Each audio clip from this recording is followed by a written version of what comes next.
Hello there everybody, this is Grant, also known as the Collector 75. Welcome back to another Transformers review. Here we go with another couple of knockoff figures that I bought. This is an original, this is my original G1 Hot Rod. I'm just using this, not G1, in fact it's Classics, isn't it? Classics Hot Rod, or Rodimus, whatever you want to call him. Using that one as a comparison. This one I got about a month or two ago, this one I got a few weeks ago. But we'll come to those in a minute. I've never actually shown this figure, but I do love it. This is, of course, Classics Rodimus, or Hot Rod. And I love this car mode. I think this looks better than the original G1 Hot Rod, if I'm honest with you. I think this fucking looks badass. This does. Fucking brilliant, this does. I love the jet turbine engine on the back there that doubles as his gun. I mean, you cannot go wrong. The giant fuck-off spoiler on the back. I mean, it is a brilliant car mode. Absolutely good. Robot mode, I've got other issues with, but we'll come to that in a minute. Right, so these two are knockoffs. Let me start with the better one. This is the knockoff HENKIE WILDRIDER. I got this a few weeks ago when this got released. I wasn't going to pay the price that the original HENKIE WILDRIDER is. I think he's like over £100, and I ain't paying that. So this cost me about $25, $30, I can't remember now. So it's not too bad. Yes, it's not too bad, but it has issues. As you can see there, the paint apps on the front are a little bit dodgy. Some of the paint apps, like the fire apps on the side, they're a little bit smudged, but you know, it's a knockoff, so I understand what I'm getting. However, the chrome spoiler on the back there looks absolutely brilliant. It's probably just got a few finger marks, probably from me, to be honest with you, but it looks absolutely fucking amazing. Other than that, apart from the panels, for some reason these knockoff ones, I've found the panels, you can't just get them to align like you can with the Hot Rod, which is an authentic figure. Especially on this fellow, but I'm going to come to him in a minute. He's got big problems, that one. Other than that, in car mode he's not too bad, he's pretty much stable. But then again, this is a glass table, so you're not going to really see the wheels move around too much. Anyway, let's come on to this. Is a knockoff Shattered Glass Rodimus. Wasn't too happy when they sent this to me. It was actually a pretty badly packaged, actually, and as you can see there, the fins were really packaged right against the side of the box, and so then caused stress fractures right on both sides, which I wasn't too happy about, to be honest. I might actually get some grey paint and some paint over them. Should take care of that, hopefully. Again, the panels don't line up so much well. But I love the colour of the car. I love the blackness of the car with the red windows. Looks good. I love the grey on him though. That looks equally good. Now then, for some reason the panels on this one don't seem to align even worse than the other two. And when I first got this guy, it looked like a fucking banana. It was literally going up like that, and the wheels wouldn't even touch the ground. But I've just got it so, as you can see, there's a gap there and a gap there. But that's to make the car look a bit more straighter.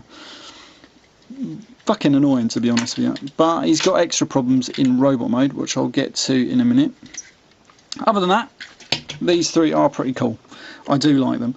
I'd rather have originals, but unfortunately they cost a lot of money and I haven't got the money at the moment. Well, probably not for a long while, to be honest with you, to get them. So anyway, right, I'm going to transform these into robot mode, then we'll continue in a minute. Right, so I've transformed them all into robot mode. And let's just take a look at Rodimus here first. This is, you know, this is the authentic Classics version. And for all intents and purposes, this is a good robot mode. He has one major flaw which I just cannot bloody stand, to be honest. It's these leg parts back here. This part here just gets always in the way of this. You cannot stand the leg up straight because it will try and bend this out of place and everything like that. So to get him to stand, you've got to have him stand like in a strange pose where he's got his feet here, his knees at an angle, and I just don't get it. Either that or you have him hunched over like that. It's a strange robot mode, if I'm honest with you. I'm surprised they didn't try and just tidy that up a little bit. But other than that, he's a very good robot mode. I love his arms. He's very reminiscent of the original G1 character in transformation and overall look. Absolutely good. I put the Autobot logo on there because I didn't like the original one it came with. I thought it was a bit shit. But other than that, yeah, it's a good deluxe figure. Let's move on to... Let's go with the worst one. This is, of course, Shattered Glass Rodimus knockoff. He looks good just standing here. As long as you're not playing with him, you've got no problems with this figure at all. Let me just get a close-up here. He's got a good head sculpt. The I believe he's got light piping in the eyes. I don't think you're going to see it too well. Yeah, that's about the only good thing. He's got the same bad problem with these, you know, the leg parts which I just explained just there. But he comes with a few added extra annoyances, just, you know, just to make life that much more interesting, really. The arms will just fall off, really, as soon as you try and move them. I can't really work out why. Just obviously bad ball joints. I did notice on another video that I think it was T2RX. He bought a kit version of this, and putting it together he noticed that you couldn't bend the arms because there was a little bit here that hadn't been rounded off and it was square, and then when you try and bend it, it puts too much pressure on this little pivot joint just there. So luckily I saw that, and then what I've done is I've got a scalpel in there and just basically cut a bit away of the plastic, allowing some movement in the arms, because otherwise you weren't going to move it, and not knowing it you're going to just literally break it off without knowing it, really, not knowing why. So anyway, so I managed to sort that out. You can't really do much with the arms, but you can put them on. They will stay on easily once you put it in a position you want. It's not a problem. The only other problem I found was this front section just does not tab in. I noticed on the bottom here, I don't know if it's going to show too well, but this post looks like it's been filed down or sanded off, or like I say with a scalpel or a knife it's been had something taken off of it. I don't know why. I don't know if that was just in the mould, it was a bad mould, or it's just mine fucking shit or whatever, but it won't tab in now. But like I said, once you've got his arms in, and they will stay in quite easily, really, like that, you know, it doesn't look too bad. You can keep it there, so it's not that bad, really, but as long as you're not intending to play with the bloody figure. Anyway, we're going to put him aside over there. We're going to move on to this one.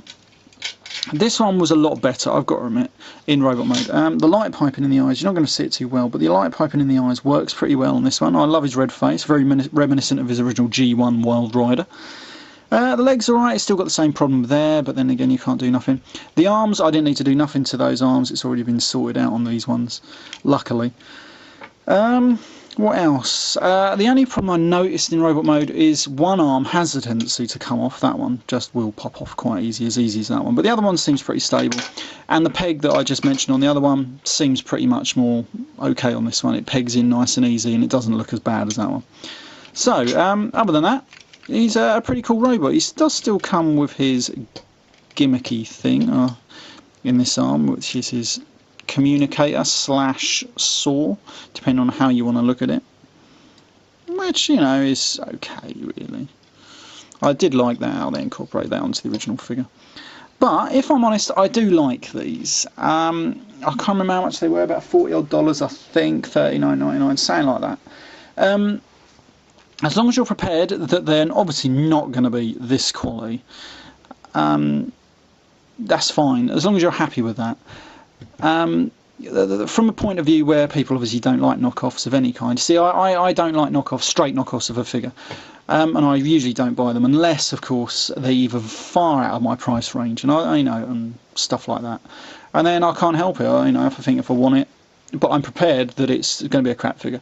But then you think, well, because they're crap, it still doesn't take nothing away from an authentic one. The authentic one is still going to be miles better than this pile of fucking shit, really. So it doesn't detract from it. I just know I've got a shit version of it. But sitting on the shelf, it still looks the same, pretty much.